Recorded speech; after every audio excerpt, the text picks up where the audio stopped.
A look at the White House ahead of what could be a pivotal week for the Trump administration. The U.S. Supreme Court will hear arguments Wednesday from businesses and states that say Trump's use of a national security statute to hit nearly every nation with tariffs is illegal. The hearing will combine two cases, one pushing back on Trump's reciprocal tariffs and another which argues against the fentanyl-related duties that have been placed on Canada, Mexico and China. To talk more about this, let's now bring in Lillian Stanek, partner, McCarthy International Trade and Investment Law Group. Lillian, thank you for your time. This is a case the entire world is watching closely. Help us break down how this hearing combines two cases and how it may not impact some of the tariffs in place, even if Trump were to lose the case. So this case is really about the president's powers under the International Emergency Economic Powers Act, IEPA, which is why these two cases about the fentanyl tariffs imposed on Canada and on Mexico, and on the so-called Liberation Day tariffs imposed on the rest of the world, are being heard together. The question is whether the president has the ability under the Act to impose tariffs in response to what the Act characterizes as an unusual and extraordinary threat, which has its source in whole or substantial part outside the United States, and the threat is to the national security, foreign policy, or economy of the United States. When the United States sneezes, the world catches a cold. But this time, Canada isn't reaching for tissue. Because today, our nation stands at a critical crossroads where resilience, strategy, and quiet strength are being tested like never before. This week, all eyes turn to Washington, D.C., where the U.S. Supreme Court will hear what could be one of the most consequential trade cases in modern American history, a legal showdown that questions whether former President Donald Trump's sweeping tariffs were ever lawful under the International Emergency Economic Powers Act, known as IEEPA.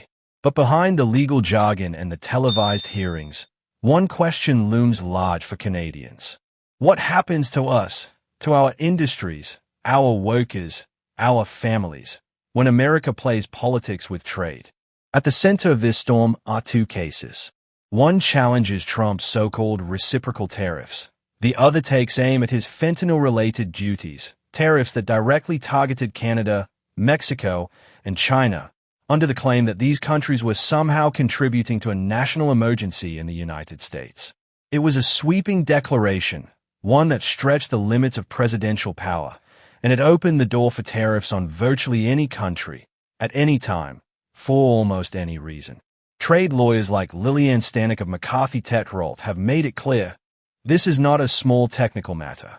It's about whether a U.S. president can weaponize national security to impose economic punishment, even against allies. If the Supreme Court rules that Trump overstepped his powers, it could reset the boundaries of presidential trade authority.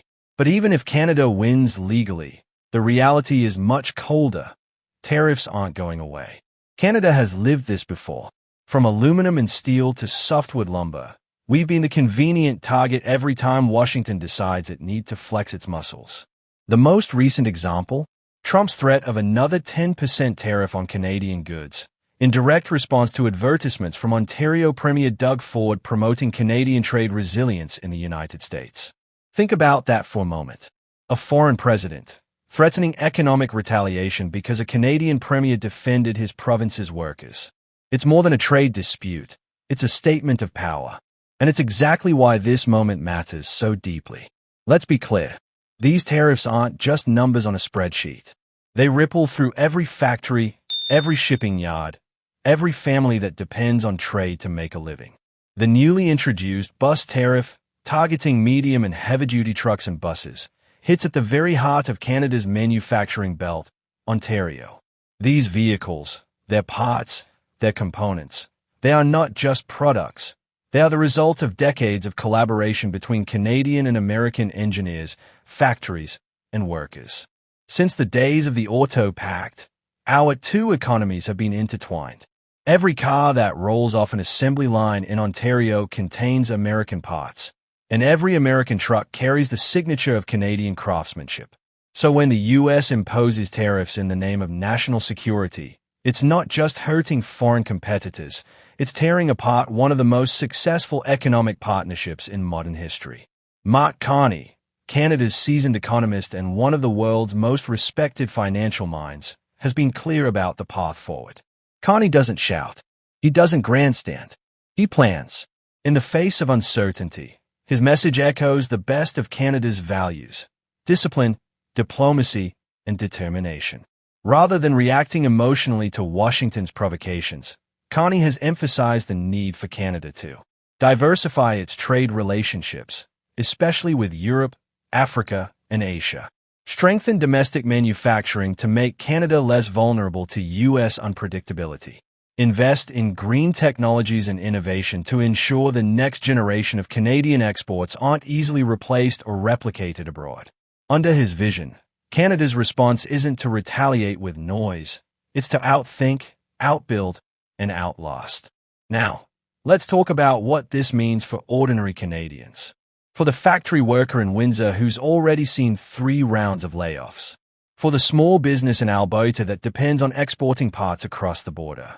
For the farmer in Saskatchewan watching U.S. tariffs drive up costs on machinery and shipping.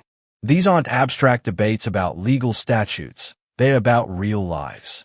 When tariffs hit, the price of steel goes up, the cost of production climbs, and that translates directly into higher prices for consumers and tighter margins for employers. It means fewer hours, slower pay raises, and in some cases, lost jobs. It means stress at the dinner table, not because of a lack of work ethic, but because of politics played 1,000 kilometers away. But here's the thing about Canada. When we're tested, we pull together. The country that built the Pacific Railway across mountains and ice, that stood shoulder to shoulder through world wars and recessions, that quietly leads in diplomacy while others argue on television, that Canada doesn't fold. We negotiate. We innovate. We endure. And as the U.S. Supreme Court debates the legality of one man's tariffs, Canadians should remember this. Our strength has never come from shouting across borders. It's come from standing together behind one flag and building quietly, consistently, confidently. No matter how the court rules, one truth remains. America's trade tensions are not going away. Tariffs are becoming tools of domestic politics, not international diplomacy. And for Canada, that means the road ahead will require patience and vision. Ottawa will continue to face pressure to hit back. But real leadership doesn't mean matching temper with temper. It means protecting Canadians without compromising our principles. That's what Prime Minister Mark Carney has been emphasizing. Not panic, not posturing, but planning. His quiet confidence has become a defining contrast to Washington's unpredictability. He knows that Canada's future depends not on the noise of others, but on the strength of our foundations: education, innovation, renewable energy, and international cooperation. In the end, this isn't just a U.S. legal battle. It's a test of what kind of country Canada wants to be in a world where alliances are fragile and power is loud. Do we let ourselves be defined by our neighbors' volatility? Or do we rise, steady, focused, and proud, to shape a new era of Canadian independence on the world stage? From Vancouver to Halifax, from the prairies to the Arctic, Canadians are watching. And as history unfolds in Washington, they know one thing: Canada will not be bullied into silence. This week may mark a turning point in global trade law. But for Canada, it's also a reminder of something far more powerful: that our nation's greatness doesn't depend on permission from anyone. Our industries may face tariffs. Our exporters may face new hurdles.